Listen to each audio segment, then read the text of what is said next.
Okay? Let's pray. Among amahan nga na ikaw sa kitasan sa mga langit ning takna sa kagabihon Ginoo, salamat kayo sa imong pagkamaayo kanamo. Salamat sa kay gayunan nga diin kami nagkakatapok sa panimalay ni Brother Jerome aron sa pag-celebrate sa unang tuig sa iyahang bata nga si GM. Ginoo, ikaw nagpagkamaayo nini nga panimalay tungod kay imo ning gigasan ni nga bata nganha kanila. O karon among gikaubanan sa pagsaulog nining adlaw nining gabihuna aron sa pagpahinumdom sa imong pagkamaayo. Naay mga pagkaon Ginoo sa amoang atubangan. Naghangyo kami kanimo nga ikaw magpanalangin sa mga pagkaon nga kanunon nga makahatag kinig kalagsik kapiskay sa among panglawas og dugang nga pagtuo diha kanimo. O niini nga panimalay, ikaw magpanalangin nga diin ang kadagaya, ang grasya o kaluoy gikan sa imuhang anak nga si Ginoong Hesus mabatnan niini nga panimalay o ilahang mga bata magiyahan sa pagkamay nadlukon diha kanimo ug magatubo kini nga mga batang buutan o makahimutan sa katilingban. Salamat nga ikaw magatubag sa imong pag-ampo amo ning pagasaluhan nga malipayon sa ngalan ni Hesus. Amen. Amen. May mga sulpot kasi na naniniwala sa history, kaya lang hindi sila makaalis doon sa pagiging sulpot kasi may sahod. Yung iba, hindi sa may kita ko, alam mo ito may kaibigan akong INC. May libre pa na silang bahay, mga ministro. Oo, tsaka may sahod sila. Monthly. Ay, kaya siguro naiiwan. Oo, tapos may pabahay sila, may housing sila. Oo, meron silang libre. Ang babayaran nila, kuryente lang. Housing kasama buong pamilya. Oo, ayaw nga. Kaya nga, dito lang ako, wala din mong mangyayari. Hindi kasi kaya marami ring INC. Ang maganda lang sa INC kasi, supportive sila sa mga member nila. Hindi katulad sa atin pag sa pagiging Katoliko, libre ang pagiging CFD mo. Sa INC, hindi kapag magaling kang debater, ultimo yung kakainin mo sagot nila para mas lalo kang ganahan. Oo. Wala problema nga, kaya nga iba, nagniwala sa Katoliko, naniwala kasi hindi na maiwan-iwan yung isa kang buhay. Oo, kasi yun ang maganda talaga sa pagiging INC. Oo, ba't ba? In fairness naman sa pagiging INC, maganda talaga yung, sila disiplinado. Ultimo sa pagsamba, disiplinado sila. Kaya lang syempre, sa ating mga Katoliko, ang daming pasaway. Pakabalo mo maya siya, ha? Ha? May wala, may ano. Mamaya, alauna pa yan. Alauna pa yan. Yan yung mga araw nila, mali. Diyan yung tao si Kristo. O nandun tayo sa mali talaga aral pagsulpot. Kaya lang kasi, hindi naman mayamang bansa ang Pilipinas. Pero kung mayamang bansa tayo, hindi sila basta-basta makakaaka eh. Eh, iba pa rin kasi nagagawa ng pera, di ba? Kaya nga, pinaiiran nila pera, pero hindi pa naniwala. At di kung nangyari, at di sa kasaysayan, hindi sila mabasa doon. Nilalam yun. Wala silang pakialam sa history kapag protestante ka. Iniisip ko yan, yung mga mga batandang na. Tumanda silang di alam ang storya. Tsaka meron pang part dyan, halimbawa ikaw INC ka, Katoliko ako, nabuntis mo ko, ipapa-abort yun. Ay, bawal sa kanilang ganun? Hindi pa pwede mag-asawang INC nang hindi nila kapanalig. So kawawa yung Katoliko. Bawal nung turukan dugo. Imamatay na si bawal. Oo, sa SDA din, bawal sa SDA, bawal ka naman, SDA ba sa Sinoba? Hindi, sa Sinoba na yata yun eh. SDA, ay? Sa Sinoba? Oo, Jehovah's Witness. Bawal ka magpasali ng dugo. Yun pa, mamatay na. Eh, kailangan yung buhay eh. Parang, hindi pa pwede. So, ibig sabihin eh. Alam ko, di ba yung saksi ni Jehovah, bawal magtrabaho sa gobyerno? Sila ba yun? Oo, bawal. Sila yun, di ba? Bawal. Ang mali pa yung tama sa SKM. Wow. Si Moses sumanda na mukha. Hindi na nagsasaya si Kristo. Ang Ama. Kayo nakasaksi. Wow, sabi niyo naman kami. Ano kayo? Yung mukha ng Panginoong Hesus sa kanila. Ngayon sinubo. Pinama! Sa Jehovah's Witness. Ang mga salita ka na gano'n. Inuulit ko kasi, wow! Ba't dapat na picture lang tayo? Ang bongga naman, di ba? Sabi nga si Moses, hindi si Moses, wow! Si Moses, si Moses nga, liwanag lang. Tumanda na mukha. Kaya ba yung ano nila, nalawan nila ng Panginoon Hesus na isi ang buhok? Tumanda na yung mukha ni Moses, di na nakita yung Diyos. Ba't yung nga ba nang nakita nga sa Diyos? Tsaka ayaw ko sa kanila yung pinakuda si Jesus sa poste. Hindi naman pinatunayan. Parang alam ko yung, pinako nga. Yung araw nga, hindi ko alam yung mga ganyan. Pero alam ko binitin, nakapako ba yung Kristo ng Jehovah's Witness o nakatali? Nakatali yung ganyan. Parang hindi ko lang, parang nakita ko kasi nakagapos. Kasi ang, nila, binitin sa punong kahoy. Kaya hindi krus yung sa Jehovah's Witness, alam ko.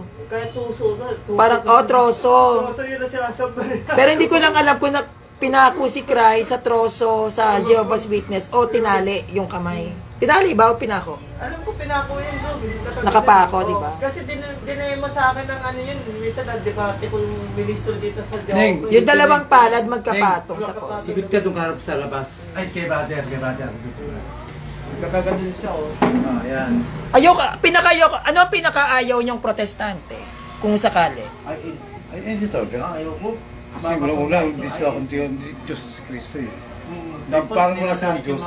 Wala silang Diyos. Kung magiging protestante kayo, ano yung pagiging protestante na ayaw niyo? Yung manglait. Hindi, ano yung ayaw niyong aniban? Ay, aniban? Ay, ayaw. ako hindi na ako pwedeng umpisa sa ganyan. Hindi, kunyari lang. Una sulpot eh. Hindi ko magiging sulpot ka nga. Ano yung sulpot na aaniban mo? Hindi mo ako matatanong. Halimbawa lang. Wala akong paborito. Kaya hindi ko maano. Ako siguro kung magiging sulpot ako. Gusto ko ng Born Again kasi mahilig ako sa rock concert. Mahilig ako sa party-party. Eh, ano yan? Madrama yan. Tsaka yung iyakan talaga. Sa ilang pala kasi. No? Sabi sa'yo. Sa ilang kasi, ang hinahanap mo kasi yung kasiyado. Masaya naman talaga. Pero hindi ako makapunta. Saka may tumutumba. May tumutumba. Hindi, tsaka mga Born Again, may Pasko. May Pasko dyan. Tsaka lahat naman ng sa Born Again pwedeng kainin eh. Ang mali lang sa Born Again talaga, Bible alone. Lahat naman sila. Tsaka ang Born Again ang pinakamalapit na aral sa Catholic Church. Balagin, no? Born Again. Malapit yan sa Katoliko kasi si Martin Luther dating Katoliko eh. Ayaw ko na dyan kung maiyakin yun eh. Ay, gusto ko yung mga iyakan. Panginoon ka. Ay, gusto ko yung iyakan tapos ako yung mangunguna. Naalala ko tuloy yung pastor na yung lagi ko yung yung may plaka na sinabang pastor yun. Pinakaayaw kong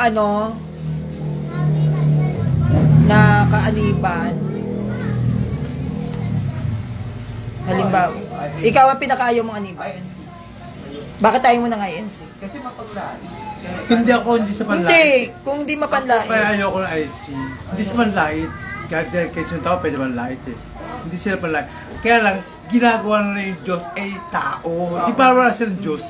Tsaka pera. Ano ba pinakaayaw ko? Nagkatawang tao lang yun. Kung ako magsusulpo. Nagkatawang tao lang ang Diyos. Di ba? Yun nga si Kristo. Pero di nila masagot na yung tanong, bakit si Jesus sinasamba niya? Hindi nila masagot yun. Kasi sila sasabit eh. Sumasama sa... Sa totoo lang ha, ang mga pagano yun eh. Mga pagano yun na misinterpret lang sila. Tsaka bro, bakit ganun yung INC pa kay Mama Mary? Sasabihin na, Diyos niyo si Maria, kaya ganyan kayo. Ay, nanay ng ni Kristo yun, dapat na igala. At hindi naman natin yun. Ang SDA kasi, Hindi natin Diyos. dahil dun galing ang pamilya ko, ang SDA, maganda sa SDA kasi disiplinado ka, kabisado mo yung Bible verse. Sa SDA. Sa Born Again naman, maganda naman sa Born Again kasi yung pagtuturo ng mga born again, ilalapit ka talaga nila kay Christ. Kasi more on, iyakan sila, di ba? Kokonsensyahin ka.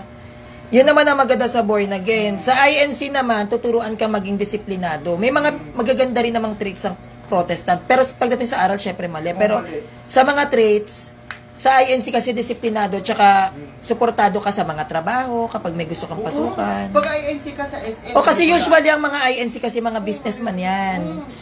Mga mga matatalino sila sa negosyo. Sila yung mga laman ng gobyerno. Yun ang maganda sa INC talaga. Napaka-discipline. Pasok ka sa trabaho na pa INC. Sa SDA naman na maganda sa SDA, kapag sila merong tradisyon, kunyari, hindi talaga kakain ng baboy, hindi talaga yung kakain, kahit magpatayang kayo.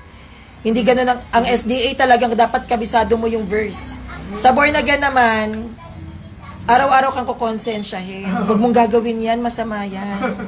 Gusto mo, oo. Alam mo ba na ang Panginoon ay... Kaya akong ganyan, lagi ko sabihin mabak ng Born Again. Oy, masama hindi yan. Siguro ang ayokong Ano kaaniban. tomboy. Ang pinakayokong Mas maganda kaaniban tomboy, may sa asawa akin babae. Hindi, pero real talk, kung magiging sulpot at pinakaayokong sulpot, MCGI, ayoko na nagmumura. Oo, grabe yun. Ayoko nagmumura kasi kapag kahit naman sabihin nating protestante sila, tinitignan ko pa rin yung mga magagandang katangian nila. Hindi naman lahat pangit. May mga ginagawa rin silang magaganda katulad ng INC, nagbibigay ng trabaho. Totoo naman yun, di ba? Disiplinado, hiwalay ang babae at lalaki, maganda yung mga damit. Magaganda. Papasok ka sa sambahan nila, kailangan nakapolo ka, formal ka, di ba? Yung gupit mo, clean ka, tapos kapag nanlalamig ka, pupuntahan ka nila sa bahay. O ano nangyari? Kaya Di ba? paano yung mga sinasabi mo kagaya ng mga ruby, hindi, wala silang kakapatan. O pero ibig ko sabihin, yung meron din silang mga magagandang katangian na naitutulong sa mga tao. Hindi disiplina. Sa Catholic naman kasi, ang maganda lang sa pagiging Katoliko, Kahit ano. matulungin kahit ano ka pa. Oo. Tanggap ka kahit Tanggap ano ka pa. diba? Welcome. Oo. Kay Tulubi ka, welcome ka pumasok. Bukas ang simbahan sa lahat. Ayun na, doon siguro kung bakit marami ring Catholic, wala kasing pinipili ang simbahan. Wala. Kahit ano. Girl, boy, bakla, tomboy, nasalanta, nasunugan, nagutom, bukas ang simbahan, doon kayo magstay. Na which is, wala pa ako nakitang boy na gano'n nagbukas ang simbahan sa Wala. mga nasunugan. Wala Diba? yan. Kahit INC, wala eh. Kahit yung mga wala pa ako nakitang protestante na nagbukas ng kapilya Oo. para sa mga taong naghirap. Wala. Pero maganda lang sa mga kahit protestante sila, maraming mga Protestant churches na tumutulong din kapag may nasusunugan, nagbibigay ng ayuda, nagbibigay ng makakain. Pero pagdating sa mga mabibigat na na problema katulad ng binagyo, hindi bukas yung mga simbahan nila. Catholic lang. Catholic lang. Kaya maraming nagmamahal sa Catholic, maraming gustong sumali sa Catholic kasi ang Catholic Church, walang sinisino, kahit sulpot ka pa, pag nasunugan ka, pwede kang mag-stay dun sa loob ng simbahan. Hindi katulad ng mga sulpot kasi, bawal ang pulubi. Oo. Ay, ewan ko lang ngayon, kasi di ba may dress code na? Oo. Hindi na yata makakapasok ng mga pulubi. Hindi, meron pa rin. Ay, di ba meron na may mga pinagbabawal na damit? Bawal Bawal. na yung short, bawal na yung... Paano yung pulubi pag nakubad? Pero dito sa Bernardo, pumapasok yung hindi na ikirasawa. O baka sa mga sikat na simbahan yun? Baka nga, Di ba? Oo. Yung mga bawal yung ganito, bawal. Ang sa sekta, may mga plastic. Hindi, pero hindi ako pabor sa ganun. Paano yung mga tao na halimbawa, araw ng linggo, kunyari, hindi nalaman na linggo pala, napadaan ng simbahan, nakachinelas, paano sila makakapagsimba? O kaya yung mga taong hindi kayang bumili ng sapatos, pero gustong magdasal, bawal nga pumasok yata pag chinelas. Bawal na, di ba? Paano sila sila makakapag-worship kay Lord? Hindi naman lahat may kakayahang bumili ng sapatos. 'Di ba? Parang may qualification. Pero hindi ko alam kung yung bang qualifications na yan pagdating sa damit ay para sa mga sikat na simbahan, halimbawa baklaran. Pero siguro naman yung mga chapel natin, okay lang, 'di ba? Kasi dito sa Bernardo, kahit dyan, nakubad eh. Tuloy ang misa ng pan, wala naman pinagbabawal. Salon de Roel po, guys. Salon ni Kuya Roel. Yung mga gusto pong paki-PM po ako. Santo Niño Church sa Cebu, may dress code na, mahigpit na doon. Oo nga, Kuya Christian Ray Garcia, totoo. Sayang hindi ka nanood kagabi, nag-shot kami. Maganda na yung Puro kami babae. Lalo na yan, Kinesa, babae yan. Galing, di ba? Sige. Puro kami babae. Charot. Oo nga, kasi yung bago ako umuwi, doon Ito, ikot ka. Hindi, dito. Ay, ikot ka lang. Yan. Selfie pa na. Sa totoo lang, bago ako umuwi dito, from Cebu, kakapatupad lang nung na yan, Christian Ray, ng dress code sa Santo Niño de Cebu. Kasi the last mass that I am attending doon sa Santo Niño de Cebu, wala pang dress code. So siguro parang 2 days after siya napatupad or 2 days before, pauwi na ako ng Manila. Kaya nga, parang nag-usap din kami ng mami ko dyan. Shoutout Mami Cora Adams na tawag neto na paano nga yung mga taong hindi kayang bumili ng sapatos? Paano yung mga pulube na gustong magdasal, magsimba? Hindi ba? Parang, hindi ko naman sa may tama din naman na dapat kapag haharap ka sa Diyos, dapat maayos nga naman talaga yung pananamit, di ba? Hindi yung para kang nagagawa mo nga pumunta sa birthday na ang ganda-ganda mo, bakit di ka mag-effort pumunta ng... Tama naman yun, kaya lang, sa atin lang sa isang banda, yung sa sarili ko lang opinion, di ba? Para tayong umuuri na ng tao na hindi na para sa lahat yung simbahan. Kasi di ba pag sinabing universal para sa lahat, nakahubad o hindi, dapat niyayakap yan ng simbahan. E paano yung mga taong hindi makabili ng maayos na damit? Eh di ba hindi naman lahat ng tao maayos yung damit? So hindi na sila, di ba, yung pamumuhay, di ba? Kuya Ruben, nagigets mo ako? Oo, kaya pinapalagyan nga kita eh. Hindi si Kuya Ruben, hindi, Kuya Christian Ray Garcia, mas mukha pa akong matanda sa'yo sa personal. Gwapo to, si Beshi Christian Ray. Andiyan ba siya? Ayun Tatanong kung CFD ka daw, Kuya Ruben. Oo, CFD siya. Born Catholic. Siya yung kakilala ko na hindi pa nakukumpilan. Ewan ko kay Kuya Romel, bakit di niya nilalakad? Parang wala siyang plan. Kasi hindi ko alam, wala akong tanong, patay na kasi nanay ko, tatay ko eh. Tapos yung kapit ko sa Australia, Prince Jerayan Armisin, I don't believe in the Catholic Church. Hindi ka naman talaga maniniwala sa Catholic Church kasi protestante ka. Kasi kung naniniwala ka sa Catholic Church, edi dapat katoliko ka. Kaya ka nga protestante kasi hindi ka naniniwala eh. Tsaka hindi kami nagbabalat tupa. Nagpapakatotoo lang kami. Hindi naman pagbabalat tupa yung pagpapakatotoo. Ako, sinasabi ko naman sa inyo, hindi naman ako banal. Nakikipag-inuman nga ako kagabi. Dito sa mga kaibigan kong CFD. Pero masaya naman kami. Hanggat wala ka namang tinatapakan, wala ka namang utang, diba? Wala ka namang inaagrabyadong mga tao, di gawin mo yung mga bagay na magpapasaya sa'yo. Maiksi lang ang buhay. Ang age natin, ilang taon na mamatay ang tao? 60? Hindi lang, mga 50, 70. Hindi, yung sa panahon ngayon, ang pinakamatagal na halos 60, di ba? 60. Pinakamatagal. Sa 60 years mong nabubuhay, paano mo siya i-enjoy? Magpapakabanal ka pa ba? Iinarte ka pa ba? Siyempre, kung ako naman, kung bibigyan ako ni Lord ng kahit 50 years na buhay, gagamitin ko siya sa paraan na kung saan ako magiging masaya. Siyempre, nandun pa rin. Siyempre, nandun pa rin yung part na kailangan nating maging madasalin. Pero gagamitin ko yung buhay ko sa paraan kung saan ako magiging masaya. Kasi gusto rin naman ng Diyos na i-celebrate mo yung buhay mo eh. Gusto rin naman ng Diyos na yung binigay niyang buhay sa'yo is maging masaya ka, is i-enjoy mo. Tsaka hindi nagbabalatupang mga Katoliko. Inaamin nga namin na hindi kami banal, kaming mga Katoliko. Bakit kailangan naming magbalat kayo? Diba? Saan ka ba ngayon sa Manila, Beshi? Nandito ako sa bahay ni Kuya Ruel, sa Salon de Ruel, dito sa Caloocan. Shout out sa mga CFT taga Caloocan. Nandito po ako sa Caloocan. Yung mga gusto pong magpaayos ng buhok, sa Caloocan po ito. Ito ay regalo sa akin ni Kuya Ruel. Actually, matagal na namin ito pinag-usapan ng birthday ko kasi hindi namin ito nagawa ng birthday ko. Hindi talaga namin bakit ba di natin ito nagawa? Kasi nga... Wala tayong oras? Wala oras sa dami. Hindi, tsaka aga nating umuwi. Oo. Diba? Pero dapat, dapat talaga meron na ganito. Kaya lang, aga nating umuwi. Diba? Dapat meron talagang ganyan kung ikaw lang.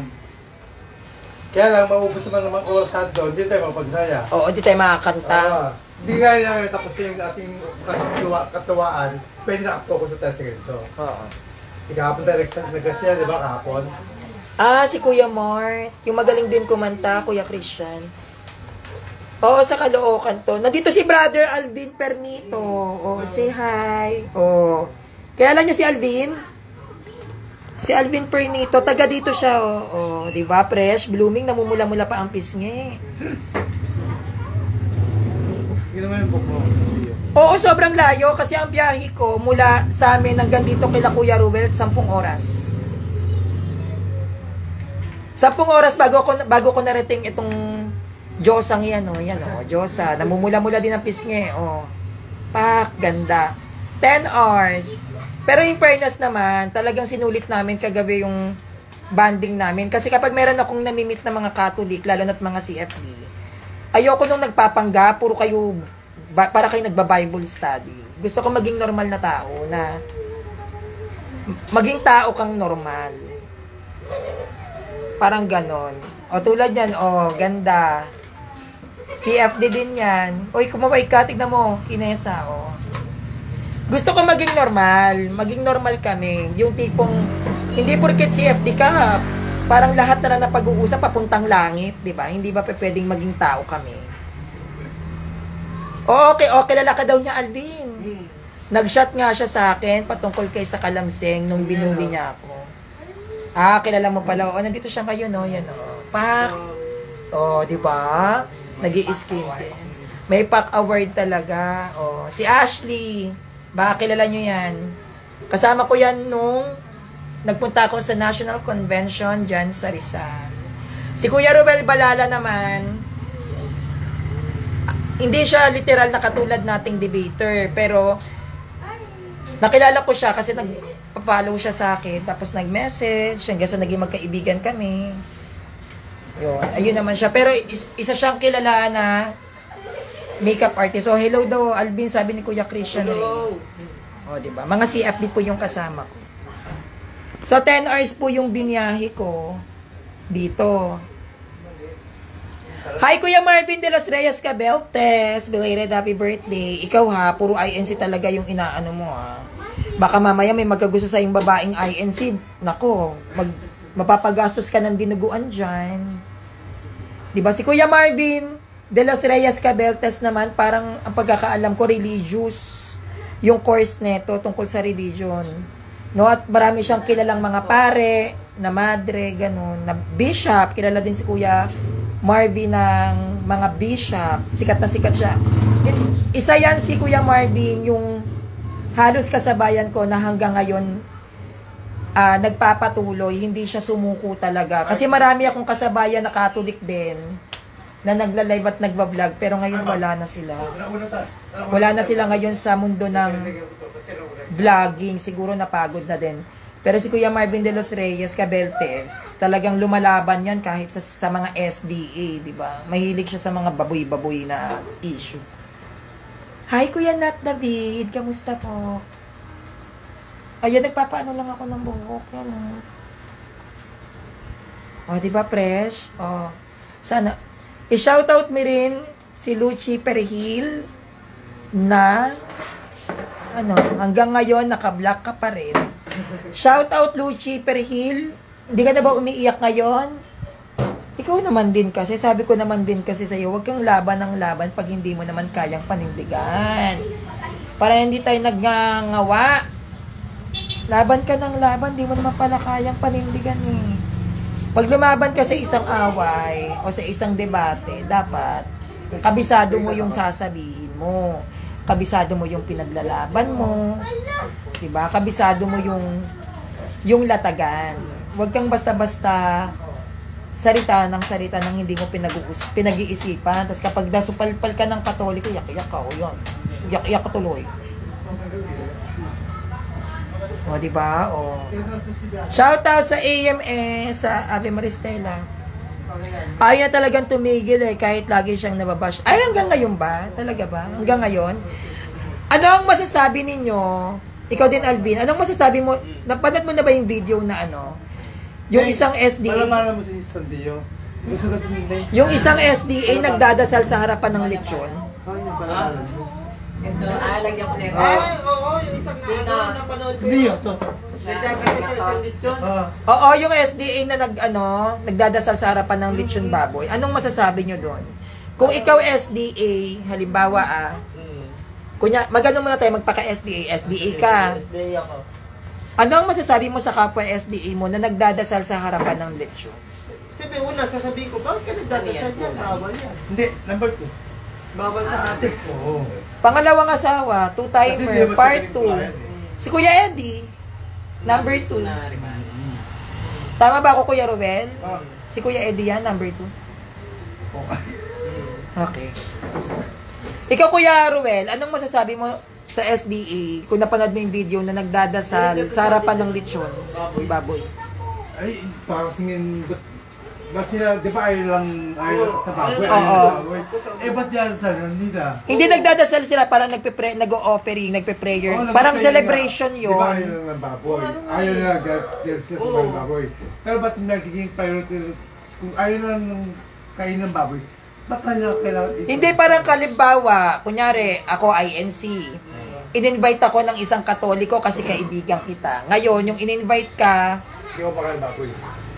hindi ko makain ng dinuguan ng INC kunyari, di ba? Pero syempre, dahil best friend ko INC, in-invite ko kunyari. Tapos, siya nag-lead ng prayer, ang harapan niya dinuguan. Okay lang yun sa kanya, hindi naman ano yun. Anong masasabi nyo sa mga ganong sitwasyon? Kunyari, SDE ka, tapos nagdadasal ka sa harapan ng lechon baboy, hindi ka naman kumakain ng lechon. Kasi parang... Or INC ka, nagdadasal ka sa harapan ng dinuguan, wala ka namang choice kasi kaibigan mo yung nag-invite sa'yo. Anong gagawin mo? Wala para sa akin, wala naman dapat gawin eh. Bakit mahimik ka na lang? Kahit alam mo na lang yung... So, okay lang sa'yo na kahit mag-lead ka ng prayer? Pero sa totoo, pa-insulto sa SD, ano lang... Nagdasal nga nagdasal nga siya sa harapan ng lechon. Yung pagsasal sa religion, hindi ba kung para lang ginawa niya? Di ko pa na magdasal yung mga SDE. Walang sign of the cross. Diba? So, okay lang nga yun. Oo, okay lang kasi hindi natin alam. Hindi natin pwede usigahan kasi hindi natin alam kung ano sinasabi.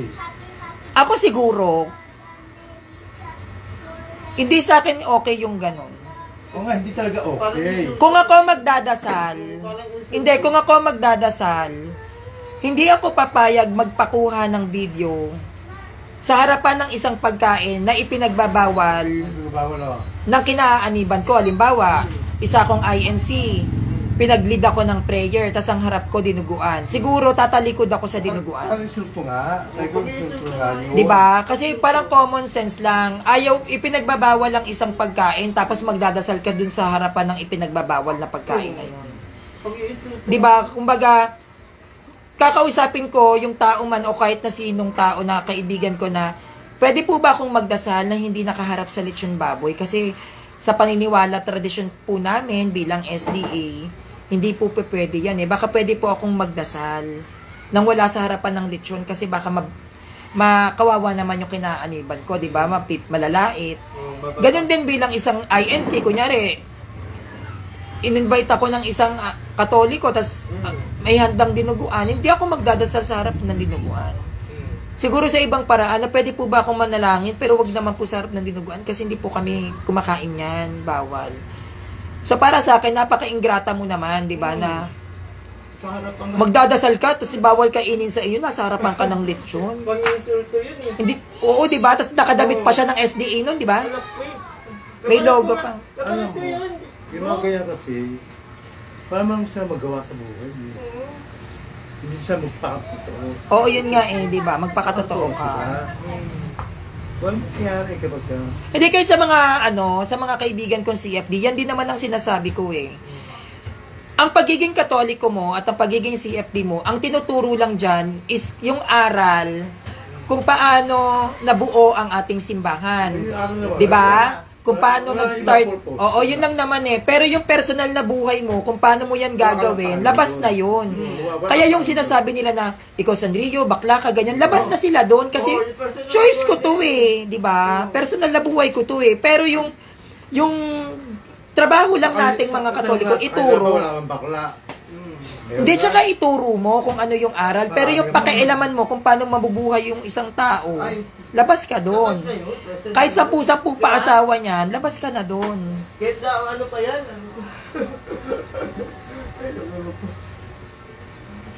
Sabi ni Kuya Marvin de los Reyes Cabeltes, okay yun sa Catholic pero hindi okay sa SDA. Kasi scandalizing yun na you give things to the Lord for those food. Lalabas kasi na pati lechon, baboy o dinuguan ay food nga. Bakit ayaw nilang kanin? Gayong maaari namang kainin ng lahat ng pagkain. Sa akin kasi, Kuya Marvin, kapag ako kunyari naging SDA ako, at hindi talaga siya pwedeng kainin, hindi ako papayag na nasa harapan ko yung pagkain na pinagbabawal sa aming kainin. Parang ganito, ipinagbabawal sa INC ang pagkain ng dinuguan, alam mo na karumal-dumal na pagkain yun, bakit magdadasal ka doon sa harapan ng karumal-dumal na pagkain? Para sa akin, napaka-ingrata nun, di ba? Pero kung sakaling na-invite ka at Catholic yun at may handa talagang dinuguan, siguro pwede naman pakiusapan. Yung may, may selebrasyon na pwede bang manalangin ako, pero wag sa harapan ng dinuguan kasi para sa aral namin, karumal-dumal yan. Or kahit sa lechon, kasi magdadasal ka sa harapan ng lechon, alam nyong masama yun, di ba? Alam nilang ipinagbabawal para sa kanila ng Diyos ang kumain ng baboy, tapos magdadasal ka sa harap doon. Di parang ini-embrace din nila na yung lechon pwede nakainin. Parang tinotolerate nila na yung pinuntahan niyang lugar, kumain din ng lechon. And we don't even know na baka kumain din siya ng lechon. Kasi wala, lechon yun eh. Lechon is lechon, di ba? Sarap kaya ng lechon. Lalo na pag lechon Cebu, sarap, di ba?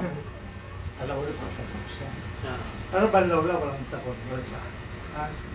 Ganun yun. Parang napaka-ingrata naman na sasabihin hindi pagkain ng baboy, kundi hain. Di ba? Yun sa kanila, di ba? Inihahain yung dugo, kaya ayaw ng dinuguan.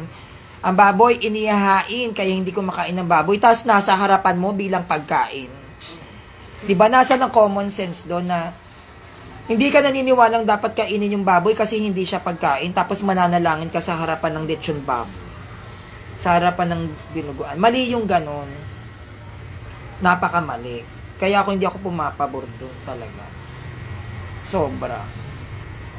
Ano naman ang masasabi ninyo, Kuya Ruel at saka Alvin, sa mga lumalabas na mga tao na halimbawa ang Kristo si Kibuloy? Ang Kristo, ang tawag nito, ang huling sugo, si Felix Manalo. Marami nag-claim na Kristo eh.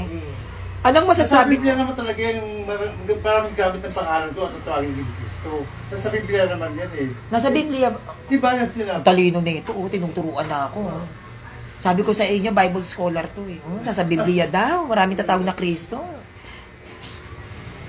Kaya ngayon, nangyari ganyan, di na nakapagkatayan. Diba? Sabi ni Kuya Marvin de los Reyes Cabel, Teslas na lang, bakit nagpapaganda ka? Tuloy ba ang laban mo as Miss Italy? Hindi po natuloy ang laban ko, Kuya Marvin, as Miss Italy, pero tuloy po ang laban ko bilang Miss Italy Papa.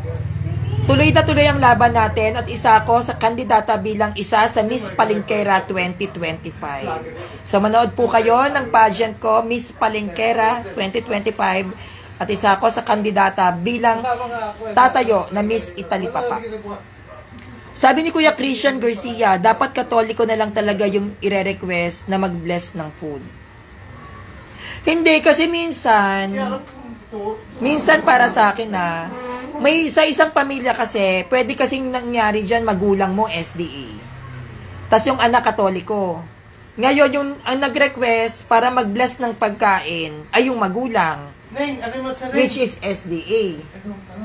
Kaso Catholic yung anak, kumakain ng lechon, kaya may lechon. Kanya-kanyang ano yan eh, instances na tinatawag. Hindi pwede na, parang may kakilala ko na ang, katulad sa akin, yung stepmother ko is INC, na which is namayapa na, diba, namatay na siya. Then may father, Catholic. So, nagsama sila. Yung prayer na ginagawa namin is Catholic way.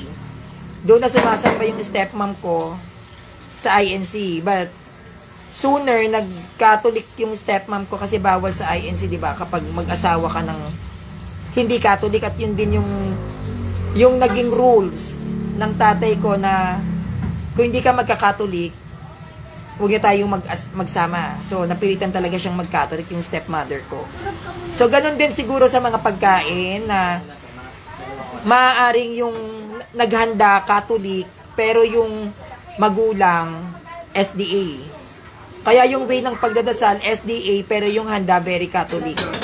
Kaya doon nagkakaroon ng contradictions. But for me, pag nagkaroon kasi ng ganong contradiction sa limbawa regarding to my faith, na which is bawal kang kumain ng baboy sa iba or sa dinuguan, hindi ako magpe-pray sa harapan ng pagkain kung saan bawal sa amin. siguro it's just respect na lang sa traditions or kakausapin ko yung nagse-celebrate na hindi yan yung traditions namin, hindi yan yung pinaniniwalaan namin. So I think pwede ba akong mag-offer na hindi sa harap ng pagkain na yan? Kasi para sa amin hindi pagkain. Pero yung magpe-pray ka sa harapan ng isang pagkain na ipinagbabawal sa inyo as Protestant, siguro mali yun. Parang pinopromote mo na pagkain din yung baboy. Sa pag-promote mo na pagkain din yung baboy, doon na bawal nga sa inyo kumain ng baboy, kasalanan yung ganun. Sabi ni Kuya Christian Garcia, may kilala akong mga born again, ayaw nilang kumain sa pagkain. Anong ayaw nilang kumain sa pagkain? Anong kinakain nila? Bato? Kapag Katoliko yung nag-bless, may kilala akong mga born again, ayaw nilang kumain sa pagkain. Kapag Katoliko yung nag-bless ng food.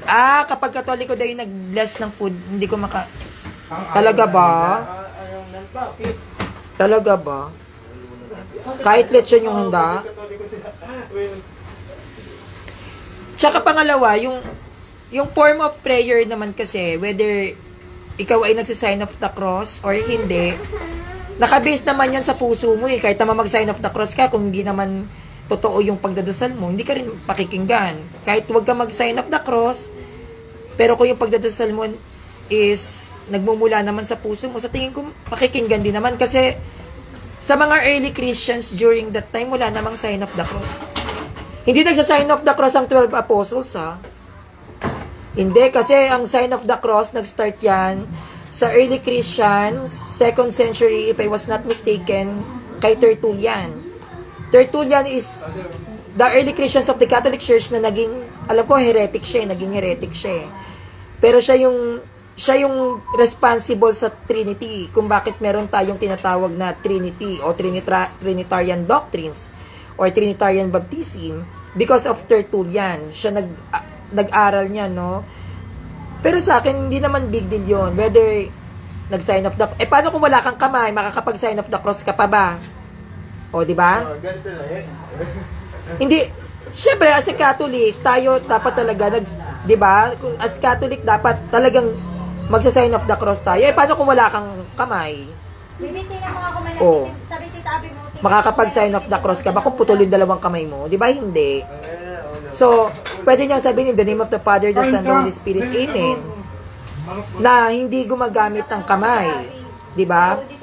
Hindi na kailangan gumanon kasi nasa puso mo naman yun At ikaw naman din yung nakakaalam kung paano mo isasabuhay yung ipinapagdasal mo. No?